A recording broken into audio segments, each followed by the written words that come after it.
ফের রক্তাক্ত সিরিয়া।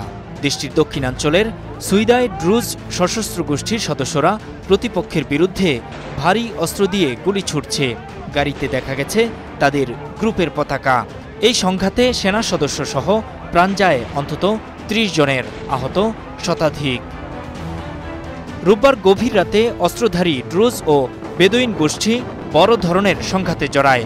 অবশ্য গত শুক্রবার থেকেই থেমে থেমে চলছিল সংঘর্ষ। দামেস্ক ও সুইদার সংযোগকারী মহাসড়কে এক ড্রুজ ব্যবসায়ীকে অপহরণের জেরে দুই গোষ্ঠীর মধ্যে সহিংসতা শুরু হয়। এরপরই নিরাপত্তা জোরদার করে দেশটির সরকার। বিপুল সংখ্যক সেনা ও নিরাপত্তা বাহিনীর সদস্যকে টহল দিতে দেখা যায়।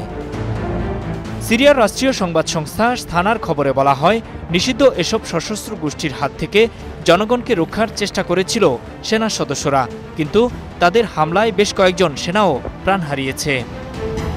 দক্ষিণাঞ্চলীয় সুইদা প্রদেশে চলমান উত্তেজনার মূলে রয়েছে সামরিক ও নিরাপত্তা বাহিনীর অনুপস্থিতি, বলছেন খোদ স্বরাষ্ট্রমন্ত্রী আনাস খাত্তাব। প্রায় ২৫ বছর ধরে ক্ষমতায় থাকা বাশার আল আসাদের পতন ঘটে গত ডিসেম্বরে গণ অভ্যুত্থানে। এরপর তিনি পালিয়ে যান রাশিয়ায়।